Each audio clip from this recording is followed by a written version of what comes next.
حضرت یعلا بن مرہ کی کہانی سنیے.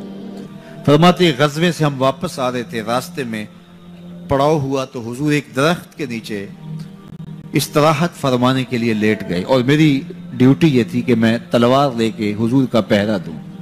میں کھڑا ہو گیا، باقی لوگ بھی سو گئے، تو میں نے ایک منظر دیکھا کہ دور صحرا میں ایک درخت تھا جو ہلنے لگا. تھوڑی دیر کے بعد وہ اپنی جڑوں سمیت باہر آیا اور اپنے آپ کو گھسیٹتا ہوا میرے برابر آ کے کھڑا نہیں ہو جاتا. تھوڑی دیر کے بعد وہ واپس وہاں جاتا ہے اور جہاں سے اکھڑا تھا وہاں جا کے دوبارہ نصب ہو جاتا ہے. میرے لیے بڑے اچنبھے کی بات تھی، لیکن میرے پاس کوئی تھا ہی نہیں کہ جس سے میں بات کر سکوں. حضور تھے تو استراحت فرما رہے تھے اور میں حضور کے آرام میں خلل نہیں ڈالنا چاہتا تھا. خیر حضور بیدار ہوئے تو میں نے سلام عرض کرنے کے بعد جو پہلی بات کہی وہ یہی تھی. میں نے کہا حضور وہ جو سامنے درخت ہے تھوڑی دیر پہلے شاخوں کے بل اپنے آپ کو گھسیٹتا ہوا یہاں پہنچا، پھر میرے برابر آ کے کھڑا ہو گیا، پھر تھوڑی دیر کے بعد واپس وہاں جا کے نصب ہو گیا. یہ جب کہانی سنائی تو میرے حضور نے تعجب نہیں کیا. اچھا کیسے ہوا، کیسے آیا، کتنا وقت لگا، کتنی دیر ہوئی، کوئی سوال نہیں کیا، بلکہ فرمایا ہاذہ شجرۃ استاذنت ربھا. فرمایا یعلا بن مرہ یہ درخت ہے، اس نے رب سے اجازت چاہی تھی کہ مالک تیرا محبوب نیڑے آیا ہے، سلام نہ کر رہا ہوں.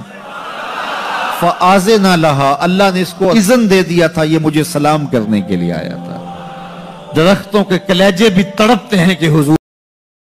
کہانی تو آپ نہیں بھول سکتے جب ایک عربی نے کہا کہ حضور میں آپ کو نبی تب مانوں گا اگر وہ درخت آپ کی نبوت کی گواہی دے گا، آپ اگر اس کو بلائیں گے. تو میرے حضور فرماتے ہیں میں نے کیا بلانا، جا کے تو ہی کہہ دے تجھے اللہ کا رسول بلا رہا ہے. درخت اپنے آپ کو گھسیٹتا ہوا حضور علیہ السلام کی خدمت میں حاضر ہو جاتا ہے. درخت مان رہے ہیں، چاند کا کلیجہ شک ہو رہا ہے، پتھر کلمے بول رہے ہیں. حضور کے عشق میں کائنات کے ایک ایک ذرے کا دل دھڑک رہا ہے.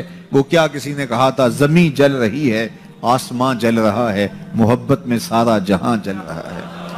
پوری کائنات حضور کی آتش محبت میں جل رہی ہے اور حضور کے وصل کے لیے تڑپ رہی ہے.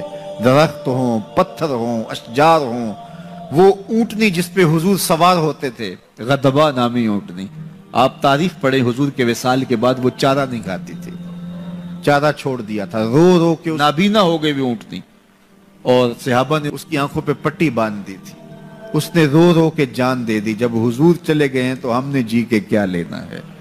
آپ نے محبت کی لوگ داستانیں سنی ہوں گی، محبوں نے محبوبوں کے لیے کیا کچھ کیا، نہریں کھودی، تکلیفیں سہی، اذیتوں سے گزرے، سولیوں پہ چڑھ گئے. لیکن آپ نے آج تک ایسا منظر نہیں دیکھا ہوگا کہ محبوب نے لب پھینکا ہو اور محب نے اپنے ہاتھوں پہ لے کے چہرے پہ مل لیا ہو. محبوب کے وضو کے پانی کو زمین پہ نہیں گرنے دیتے.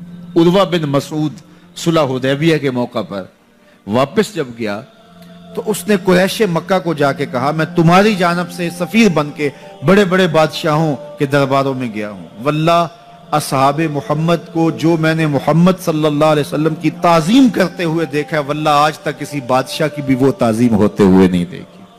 اور جو ان کا لعاب زمین پہ نہیں گرنے دیتے، ان کے وضو کا پانی نہیں زمین پہ گرنے دیتے، وہ ان کا خون کیسے گرنے دے. تو جنگ کا ارادہ ترک کر دو. تاریخ بتاتی ہے صلح حدیبیہ کے بعد سیدھا فتح مکہ ہو. قریش کے ساتھ پھر کوئی جنگ نہیں ہوئی، اس لیے کہ ان کے دلوں پر ایک رعب بیٹھ گیا تھا. جب امت نبی کی تعظیم اور تکریم بجا لاتی ہے تو بتائیے کہ پھر اس امت کو تسخیر کیا جا سکتا ہے؟ وہ ناقابل تسخیر. جب امت اپنے نبی کی تعظیم نہ کر سکے تو پھر اس کو جس طرح چاہو جو ہے وہ مسخر کر لو. وہ ایک بوسہ ہوتا ہے، اس کے علاوہ کچھ نہیں ہوتا. اس لیے اگر آپ مجھے پوچھیں کہ دین ہے کیا، تو ایک تو ہے کہ اس عنوان سے ایک الگ گفتگو کی جائے کہ دین کیا ہے. لیکن دو لفظوں میں اگر آپ مجھ سے پوچھنا چاہیں اور میں آپ کو بتانا چاہوں تو مجھے اقبال علیہ رحمہ کا لہجہ ادھار لینا پڑے گا. انہوں نے کہا دین سراپا سوختن اندر طلب، انتہائش عشق آغازش ادب. طلب محبوب میں تڑپنے کا نام دین ہے. جو ادب سے شروع ہوتا ہے عشق پہ ختم ہو جاتا ہے.